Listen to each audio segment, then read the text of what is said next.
Good morning, everyone, and happy Friday.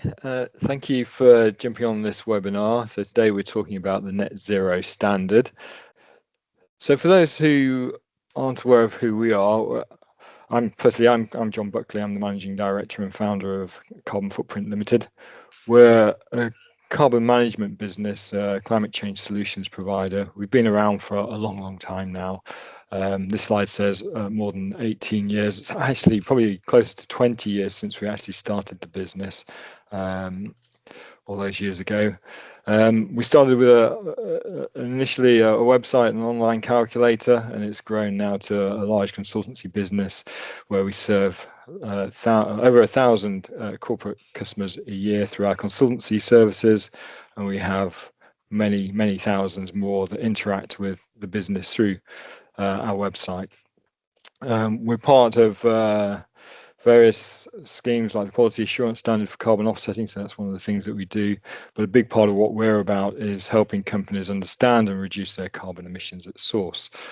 We have several other platforms that some of you will be aware of that we've launched in the last few years.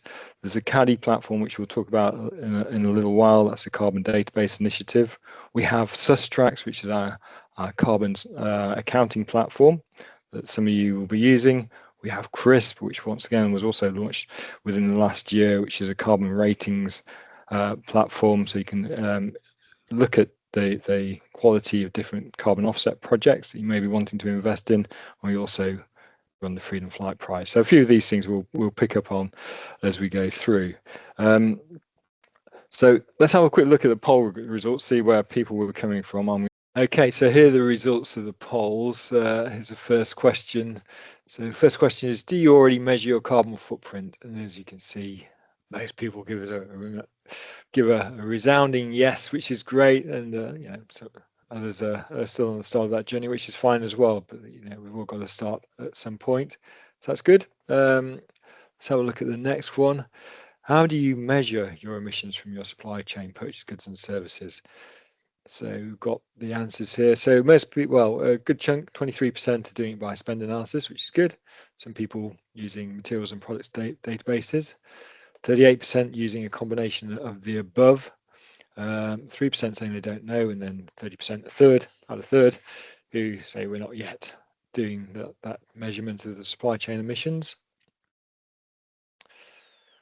When are you targeting to be net zero by? So good thing is that everybody who said that they've got targets here are all by 2050, nobody after 2050, so that's great. Most people, a third of the respondees have said by 2050, which is good. And then you can see that we've also got some that have set target dates earlier, so more ambitious. As is actually some who say they're already net zero, which is great, amazing. And then there's 23% who say they haven't yet set targets, so they're at that sort of slightly early point of the journey, which is fine as well. The next question is, where do you publish your emissions results? So 26% on their own company website, it's kind of what we'd expect. Almost 20% on Caddy, which is amazing. 9% on CDP. 30% alongside financial results. So this is for companies that are typically having to report their carbon emissions because they're large enough to be under the SECR, Streamlined Energy and Carbon Reporting bit of legislation. There's 9% who say they don't publish emissions publicly, and then there's 4% of other, so in other locations. And then the final question was, do you currently offset your emissions? And we've got 38% saying yes, 23% saying partially. So yes is actually all the emissions, partially is 23%, and 38% not yet. But it's good to see that actually more than 50% of people, actually more than 60% of people or companies are actually offsetting some or all of their carbon emissions. So that's great. So they're the poll results, and that sets a good foundation for us to continue with the rest of the presentation. So it's good to see where people are coming from. So obviously people have, I think the people predominantly on this call are already well on their journey to net zero, which is good. So I'm going to now hand over to my colleague, Liv, Olivia Hollos, who's going to take it from here and tell us a bit about net zero. So thank you, Liv. Thanks, John. Good morning, everyone. Happy Friday. Thanks for joining us. This is just an agenda of what we're going to go through in today's session. So the first half will be sort of exploring net zero, explaining what the global goal is, why it exists, and the different parameters of net zero and a net zero target. We'll explain the difference between explain the difference between net zero and carbon neutrality, because those are two terms that are used sometimes together. There can be a bit of confusion between the two. We'll go through the existing net zero standards. And the second half, we will introduce our very own carbon footprint limited net zero standard. We'll explain how it works. We'll explain how you can achieve the standard either with us, or you can go away and do your own assessments and you can ensure they align to our own net zero standard. And then we'll explain the benefits. And then next steps, if you want to meet the standard, if you already think you're meeting the standard. So yeah, we'll run through all of that in today's session.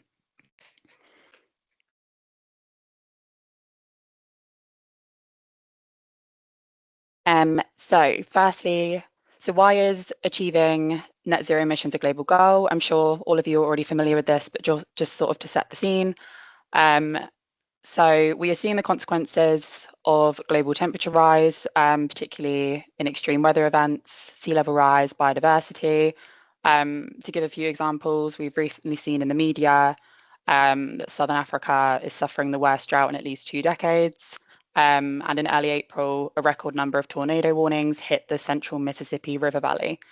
So what do we do about this? So in 2015, a number of countries and nations signed up to the Paris Agreement.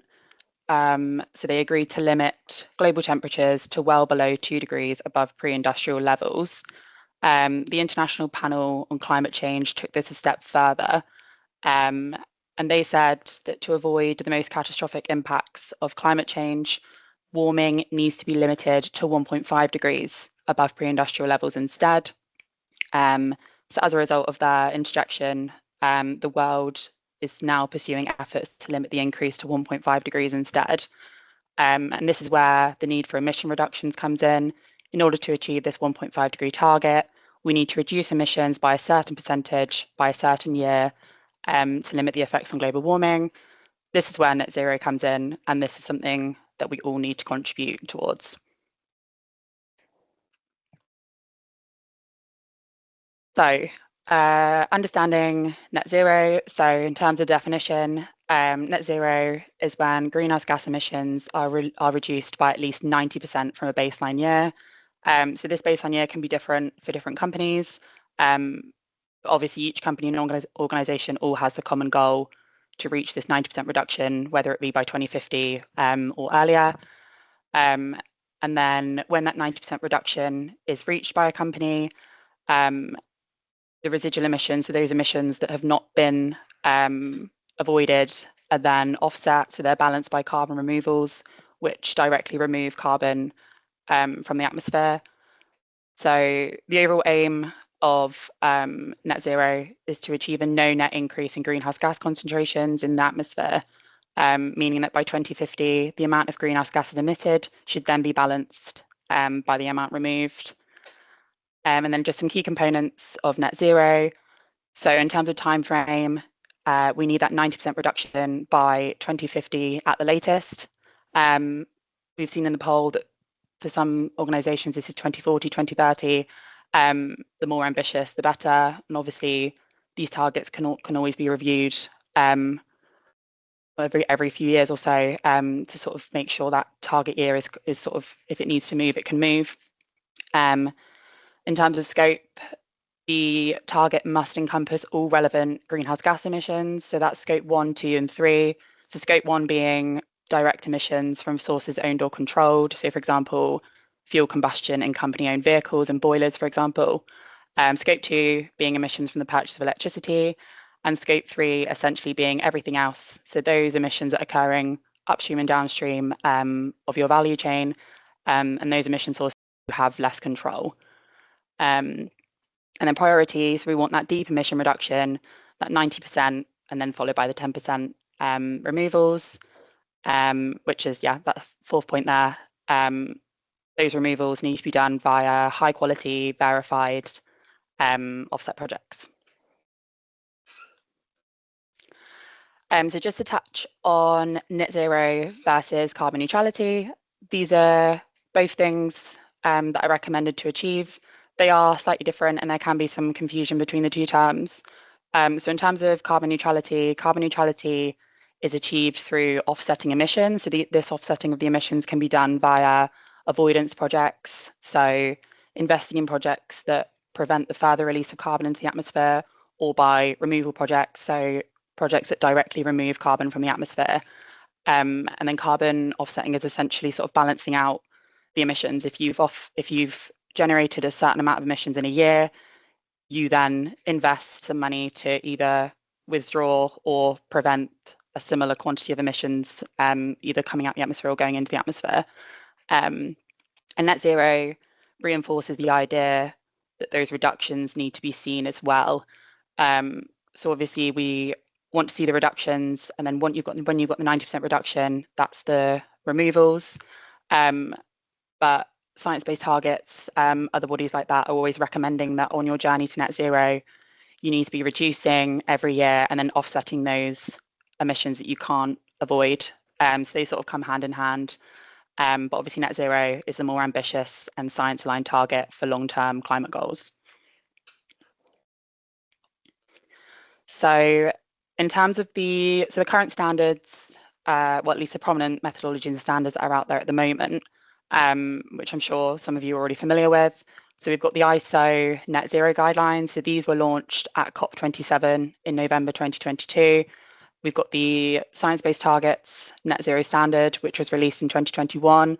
It's important to note that this standard is not an international standard like the ISO one. It's instead own brand specific, so it's SBTi's standard, and that obviously comes with a significant cost to align to and to obviously commit to their targets and things like that.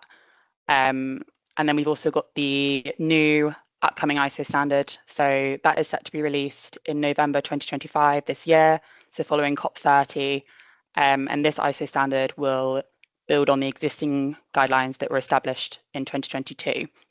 All of these are comprehensive frameworks for achieving net zero that all aim to harmonise the global efforts, offering like a common reference point for businesses and organisations.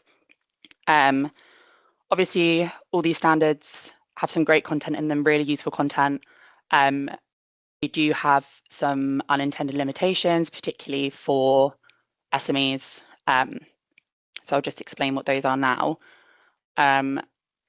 So in terms of complexity, so navigating these existing options, particularly for SMEs, can be quite complex because obviously SMEs are then told that they have to measure everything relevant, especially when it comes to scope 3. There can be barriers to this, such as data availability, financial barriers, resource barriers, and things like that.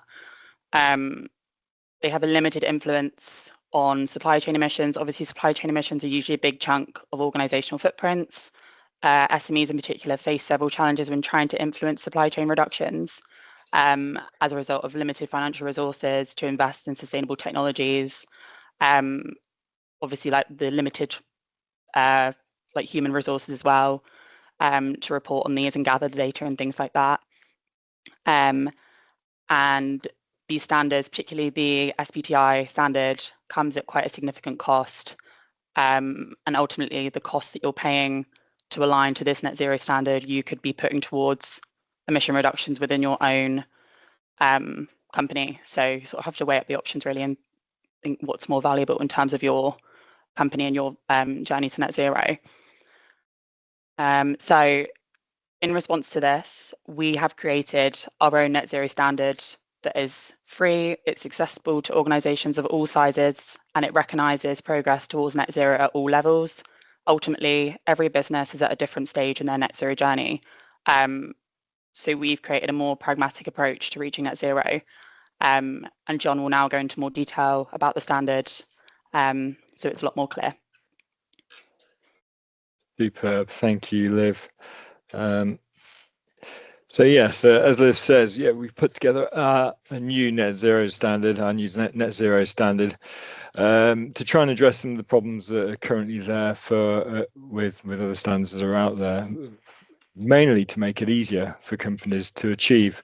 Net zero at the very top level is actually quite a straightforward thing to do. It's about setting ambitious goals that are aligned with the Paris Agreement, the 1.5 degree target. It's about setting it by 2050 at the very latest. It's about then reducing your carbon emissions, about tracking your carbon emissions, and then offsetting the remainder through carbon removal. So it's actually not particularly complex, but some of the other standards that are out there, I think, have been through various evolutions and have probably made it a little bit harder than what it really needs to be. So the aim of the net zero standard really is to simplify that for all businesses and to make it accessible for all types of organizations, both from an affordability point of view and also from a complexity point of view.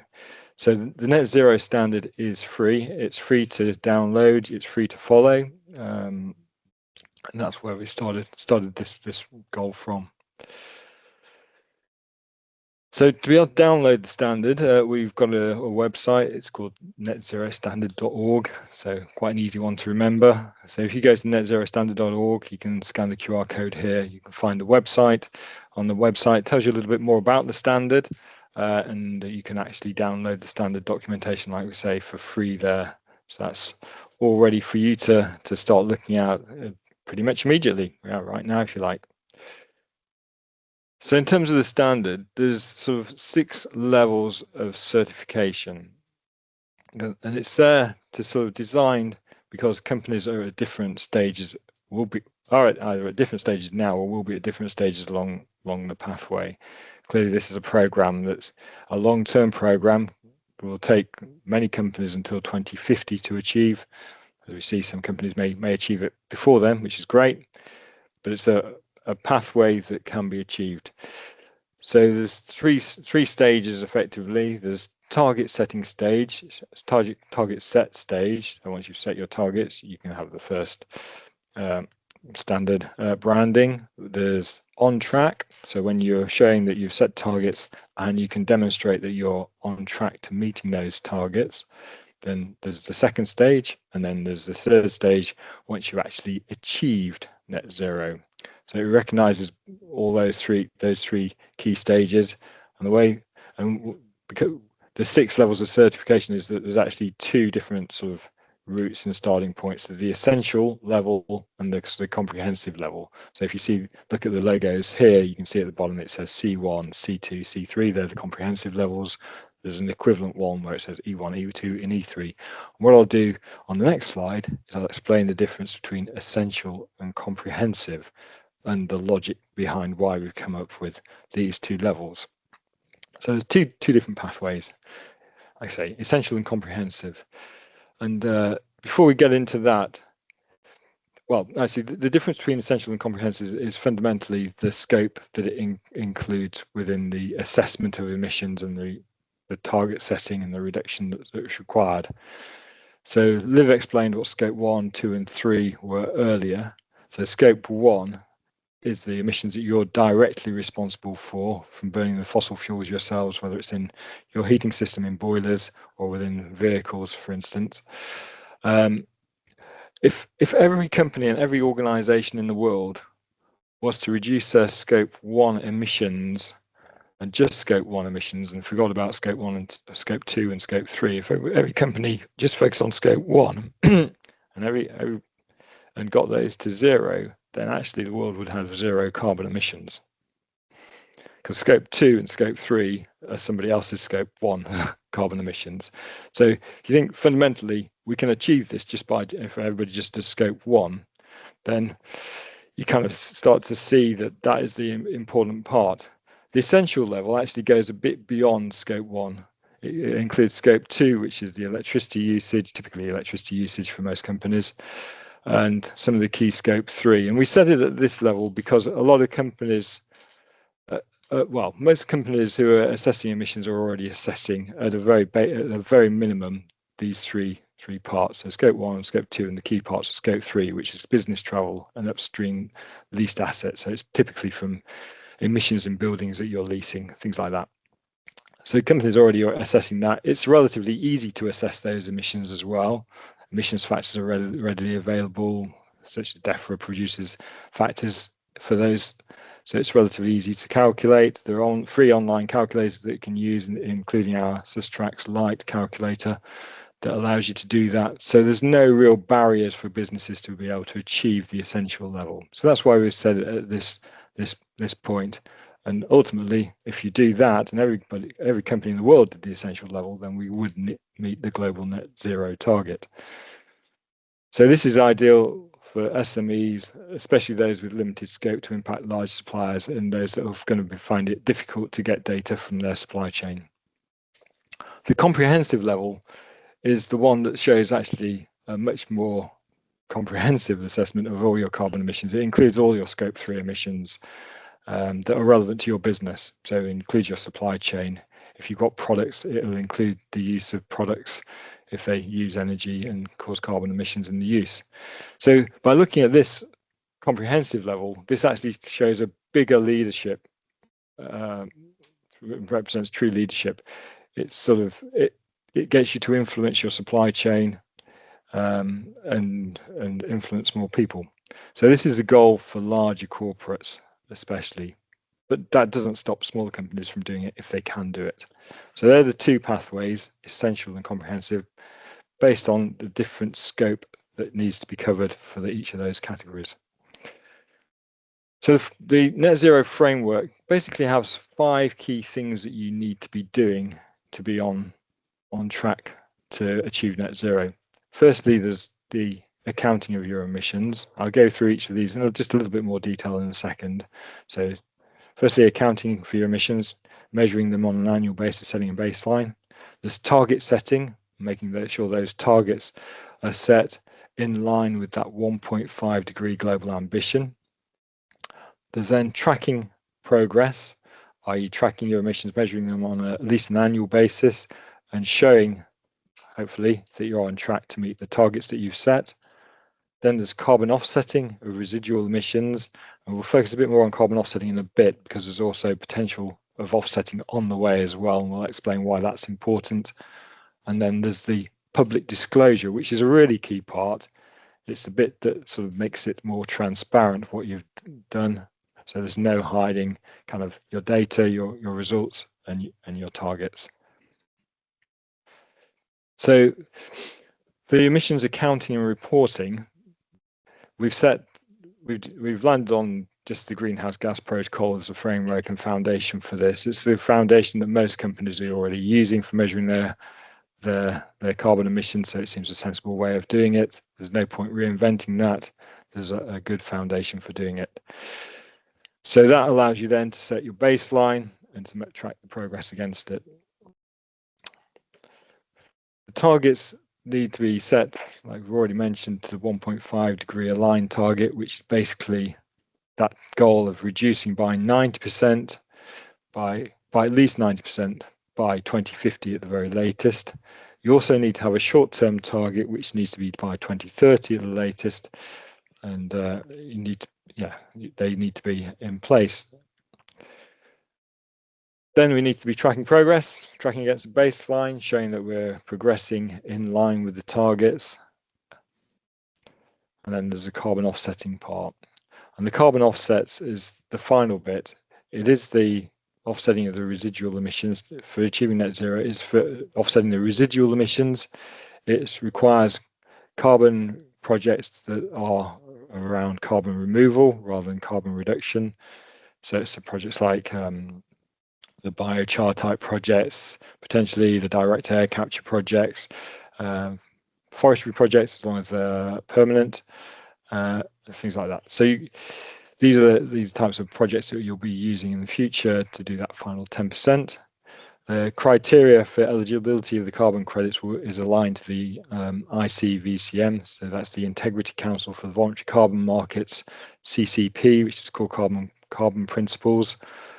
They've got eligible programs already that have been approved, such as the Gold Standard and Vera's VCS. and they're slowly going through the methodologies for the different types of carbon offset projects at the moment. And as those methodologies are approved, you'll be able to use those for your carbon offsetting to achieve net zero. And we also put a vintage requirement on when the credits need to be. For those that aren't aware, the vintage is the year that the carbon reductions were made. Carbon credits are always sold following the either carbon saving or the carbon reduction, and after those savings have been verified, and hence are always in the past. And then the final step is public disclosure.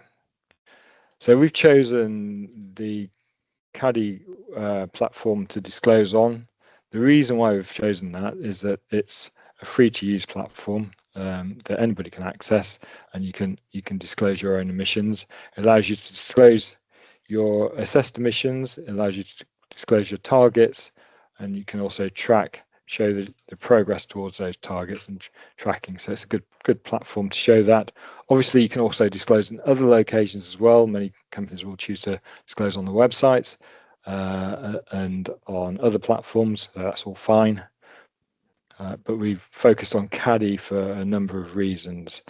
And as we said earlier, anyone can use it. There's no paywalls there. Anyone can log in. Well, anyone can view. Actually, you don't need to log in to view. You can disclose your own emissions for free. It's all in a standard format, so it's easy to compare one company to the next. It's easy to find, all in one location. It's a free database for everybody to use, and it will become the library of carbon footprints. There's a link here that takes you straight to the Caddy website, carbandi.com. And at the moment we have, actually this screen grab shows that 30,000 data points. Actually, we're much closer to 40,000 now. So it's a growing database that's growing all the time. And as more companies start putting their data onto the system, more of that data will be publicly available for others to use, which will also help you with your supply chain footprinting as well. As you in the future, you'll find it easier to find data from your suppliers on the Carbon DI Caddy database. So going back to the kind of different levels, so remember we said there's 3 levels of target set, on track and achieved. And what we've done here is we've mapped what you need to do as a sort of top level requirement to reach each stage. So for target set, you obviously need to be assessing your greenhouse gas emissions. You need to have the target set, and you need to be publicly disclosed on Caddy. So just 3 things. And from the survey that we did, the poll that we did right at the beginning, you can see actually a lot of companies are already well on track to meet this first level of the standard. The second level is obviously the same starting point in terms of assessing, target setting and disclosing, but to be on track, you've also got to be tracking your carbon emissions on an annual basis. So you can't do this in year 1, but in year 2, you'll be able to show if you manage to reduce your carbon emissions in line with your targets, that you're on track, and then you can achieve the on track standard. And then the achieved is the one that we're all aiming for, which is the one that we'll achieve at the end. Once we've assessed, we've set our targets, we've disclosed, we've actually achieved the 90% emissions reduction or more, and then we've removed the remaining residual emissions through high quality carbon offsets. So quite straightforward, and that's the aim of the program, is to simplify things and make it achievable for businesses. There is another logo, if you like, another branding that you can achieve, which is for companies that offset on the way and are carbon neutral on the way.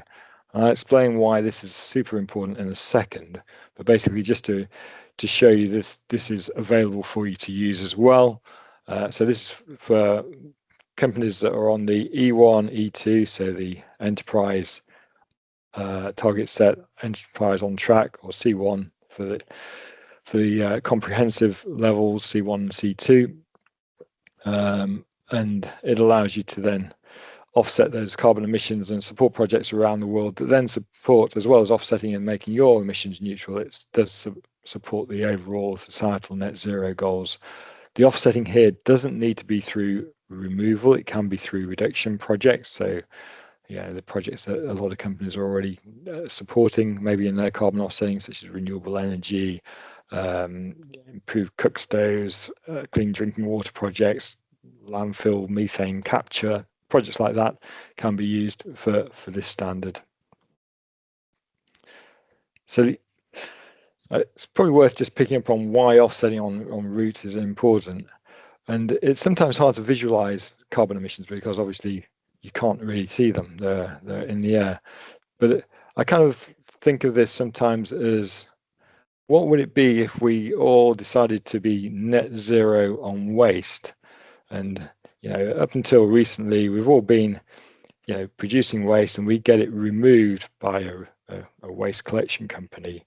And then one day we'd suddenly wake up and think, actually, what we'll do is we'll become net zero by 2050, and we'll focus now on reducing our waste by 90% by 2050. And after that, we'll then start removing our waste. But up until then, we're going to stop doing that waste offsetting, that waste removal, and we're not going to worry about that because our focus is going to be on reduction of waste up until 2050. Then what's going to happen is that the waste, if you don't get it removed, it's going to slowly pile up, even though you may be on track to achieve that waste reduction by 2050 and achieve your 90%. If you don't remove it and do something about the waste that you're already producing, it obviously piles up and becomes a horrendous pile, either in your buildings or outside of your buildings. So if you turn that into now carbon emissions and setting a target for 2050, you're going to produce a lot of carbon dioxide and greenhouse gas emissions by that point, that if you don't do something to neutralize, to take out of the atmosphere, they're still going there. So we think it's important that companies also offset on the way. It makes a bigger environmental impact. Obviously, this is in line and in addition to your net zero program. It's not instead of, it's as part of it. And that's where it's really important. So, and like I said earlier, it helps support other projects around the world as well to help meet that global societal net zero goal. So the program, as you can see, it's quite simple. There's not a huge amount to it. We've tried to simplify it as much as possible, so it's achievable without complexity. Obviously, there's a lot of work to do in terms of reducing your carbon emissions. It doesn't take away that requirement, but it's a relatively straightforward framework that you can follow. And you may already qualify, and if you're already assessing and setting net zero targets, then you're already effectively at that E1 or C1 level, depending on the scope that you've covered. So, it's great that you may already be there, and it's relatively easy for you to start this journey. So to get started, like we said earlier on in the presentation, the first thing to do is to go to the netzerostandard.org website, download the documentation and start looking through that, seeing what you've got to do. There's a little bit more detail, obviously, than what we've presented here, but it is a straightforward process. You can follow the standard for free. You don't need to do any work with us, even if you've already assessed your carbon emissions, if you're already disclosing, if you're already set net zero targets, you're well on the way to being able to self-declare that you're in line with the net zero standard, which is great. If you want to use our branding, then what we'll do is we'll do a verification of what you've done. It's not a huge cost. It's the cost will vary from company to company depending on the complexity of your business, but it's a small fee, nowhere near the cost that some other organisations are charging for this sort of thing. But once again, you can do it for free as well. And if you think you already qualify, or if you want more information about how to get started on the process, then do feel free to contact us. We do have other systems out there, just to reiterate again, that can help you on this journey. So there's the Sustrax platform. We have a free version, Sustrax Lite, that you can log on to and start calculating your carbon emissions. Particularly good the free version is particularly good for micro businesses. If you need more complex stuff, greater scope, then obviously we have paid for versions, and you can have a look at that, and we can try and help you with that if you like. The Caddy platform's free to look at, free to disclose, so you can start using that. The other platform that we have is CRISP, which is a carbon offset ratings platform. Once again, it's free to access. You can have a look at how good the projects are that you can potentially use to offset your carbon emissions. So we've tried to put together as many systems together as possible to help you on this net zero journey. And ultimately what we're trying to do is reduce carbon emissions and help global net zero. And if you want some help on the way, then that's great as well. And we've got a team of environmental consultants who are happy and willing to help you on this journey. So rather than sort of banging on too much, we thought what we'd do is we go now to the questions and answers session. So thank you everybody for paying attention and listening to us present our net zero standard. On the screen, whilst we'll have a look through the questions and then we'll read those out in a second. Whilst we're doing that, if you've got any feedback on this session or would like to give us ideas on what you'd like to hear about in the future, then please scan the QR code here and give us some of that feedback, which will be great. Liv, so have we got any questions that have come in? Yeah, we do. So first question is from Fran. Fran asks, is there a register of CCP approved offsetting projects? Is there a register of CCP offsetting projects? So at the moment, the ICVCM is going through the various methodologies for carbon offsetting. They've been doing this for a number of years now, and it's taking them a little bit of time, which is quite frustrating for all of us. And they've approved a number of methodologies so far. They've rejected some, and then there's a whole heap that are yet to be reviewed or finally approved. So we're waiting for that. In terms of how to find out which ones have been approved, I'm not sure if there's a registry of projects. The closest thing is probably our CRISP platform, because if you go onto the CRISP platform, we rate projects against the core carbon principle criteria of additionality, measurability, permanence, and leakage. And we also give a rating around the status on the ICVCM CCP. So if you're investing in a particular project, or if you want to see a particular project and how it rates, then that's the place to go. And actually, there is a labeling or a rating there for whether it meets the CCP, the core carbon principles.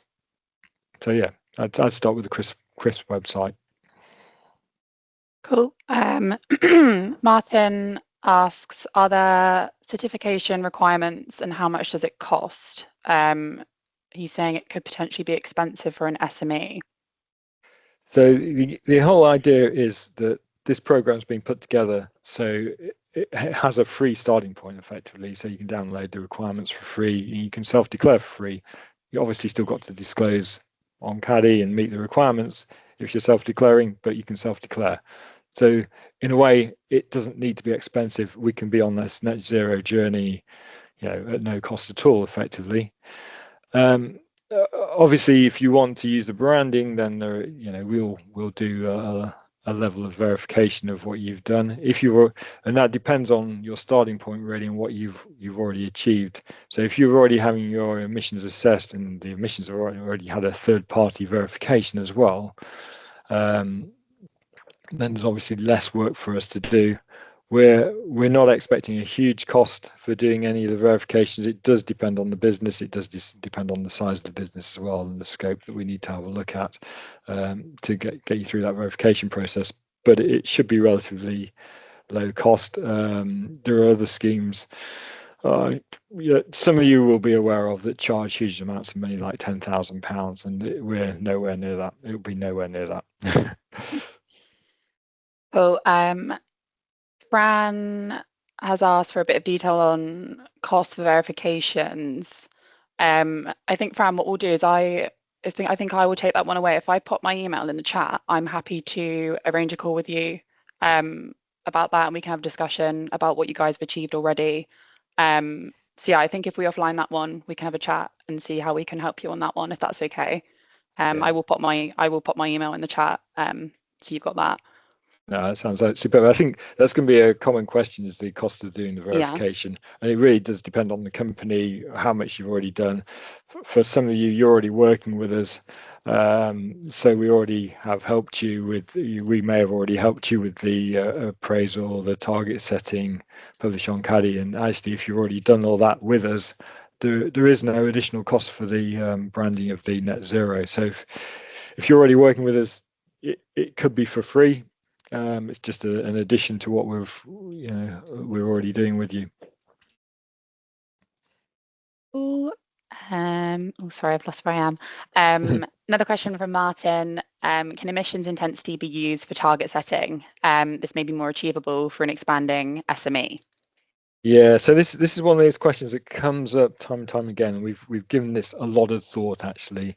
Yeah, so it's on absolute emissions, and the reason why it's got to be on absolute emissions is that if every company did it on emissions intensity, and the global GDP, say, grows, then actually we wouldn't achieve the global 90% reduction, even though you might achieve it on emissions intensity. So the world may reduce their emissions by 90% on per dollar of spend, say, but it wouldn't achieve the absolute emissions, and we do have to achieve that absolute target. There are other complications as well when you take into account intensity metrics that need to be accounted for if we were to do that.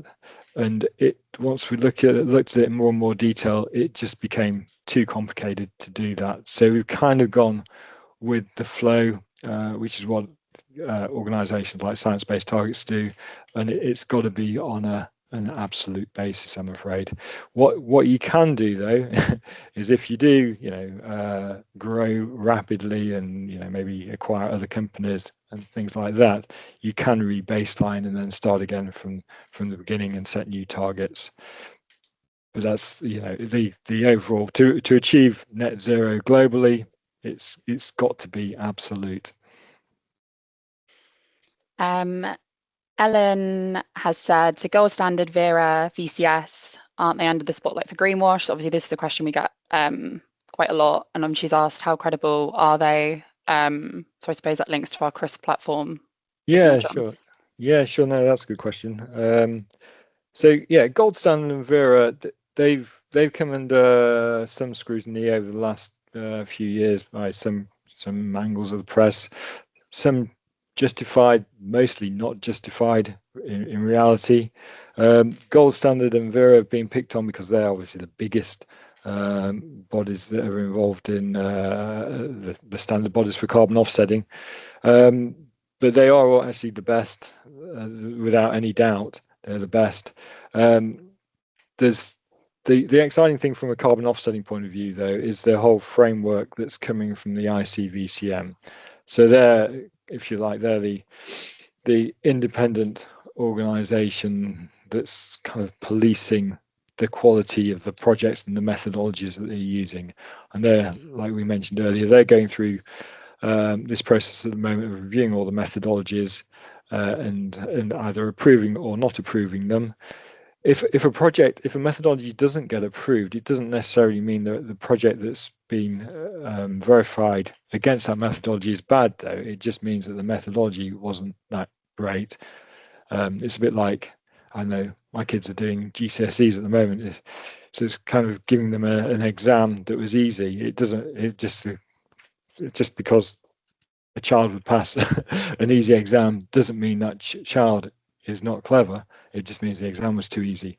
So what will happen with these methodologies that fail, and we know Vera are already looking at some of them for the renewable energy projects, is that they're looking at improving those methodologies and then giving their projects a chance to then reapply through them. But as time goes by and we get closer to the 2050 goal, hopefully very soon, actually, we'll get more projects that will be CCP approved, more and more. It'll be easier to find projects, and for us as a company, Carbon Footprint Limited, we're now starting to move our preference to projects that have been through these approved methodologies. So the whole framework and landscape of carbon offsetting is improving. I wouldn't sort of hold back on not offsetting at the moment though, because even though the methodologies may not all be perfect at the moment, all these projects still do need support and financial support. And if we stop doing that, then these projects around the world that do reduce carbon emissions or remove carbon emissions aren't going to happen because they're not going to be paid for. So we do need to keep that source of funding going. Another question from Fran. She's put ICVCM ? So obviously standing for Integrity Council for the Voluntary Carbon Market. Did you want to just give a bit of an overview? It's quite a long word, isn't it, on that? I know you've mentioned it briefly, but yeah, sure. No, so overview. Yeah, sorry, ICVCM, the Integrity Council for the Voluntary Carbon Market, yeah, and CCP is their core carbon principles. So this came from COP, the Glasgow COP. I can't remember which number it was. Was it COP? I can't remember. But the Glasgow COP a few years ago, Mark Carney stood up and said, look, we're going to improve the quality of carbon offset projects and add credibility to the whole market because carbon offsetting is one of the key ingredients to solving climate change, and without it, without that carbon finance, we have no chance of achieving net zero. So on the back of that, ICVCM was formed, the Integrity Council for the Voluntary Carbon Market, and they're, like I say, they're slowly going through this process of reviewing the carbon offset verification bodies such as Gold Standard and Vera and all the others that are out there. They've approved a number of these already, and you can go to their website and you can see which bodies have been approved. And now they're going through the individual methodologies for the projects, and there's hundreds of these methodologies, and they're going through those one by one and slowly approving them.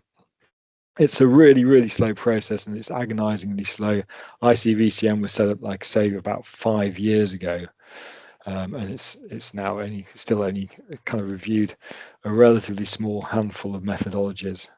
But it is going through the process, and as more of these come out, it does add credibility to that carbon offsetting.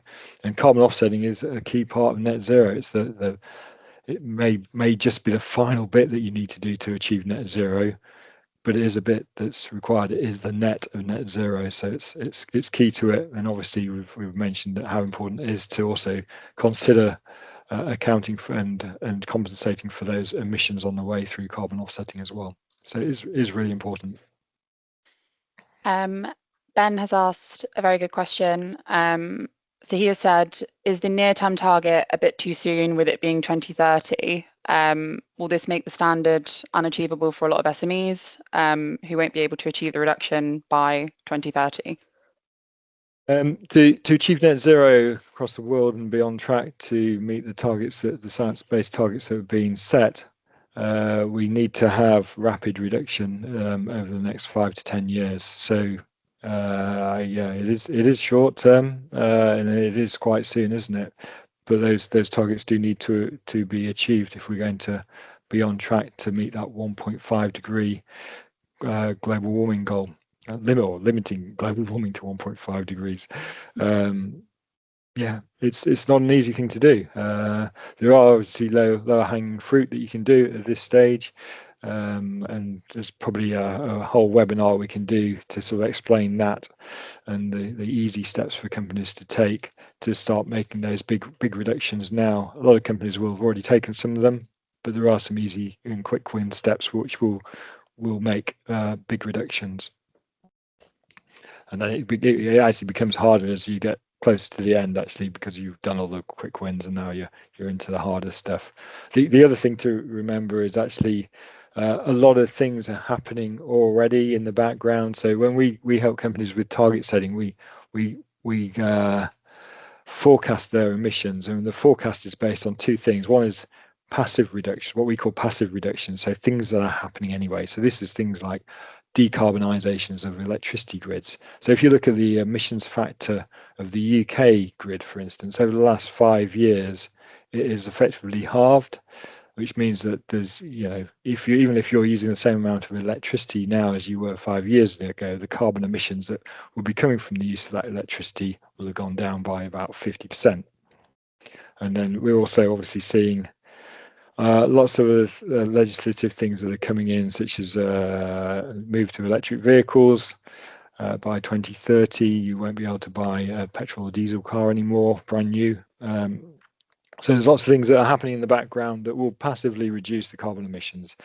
And then what we also do, then we'll help companies identify things that they can put on track to, there's more active measures they can do to help achieve their targets. So if you need any help in setting that 2030 target, or want some help in identifying things that you can do, our team is here to do that, and we can model where your emissions are likely to go and what you can do to achieve that target. But it is a short-term target. We do need to achieve it if we're going to stay on track to limit global warming to less than 1.5 degrees.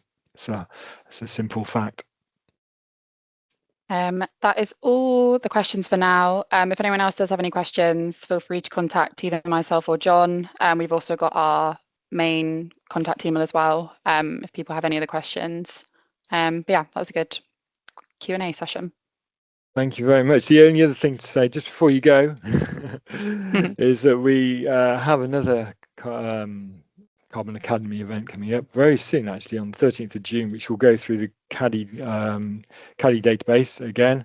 We've got a new system called, which is for helping companies assess carbon emissions of supply chains, their own supply chain, and engaging their suppliers into disclosing their carbon emissions, and we'll be showing that off at the next CADI Live, along with, hopefully, if they're out by then, the update to the emissions factors.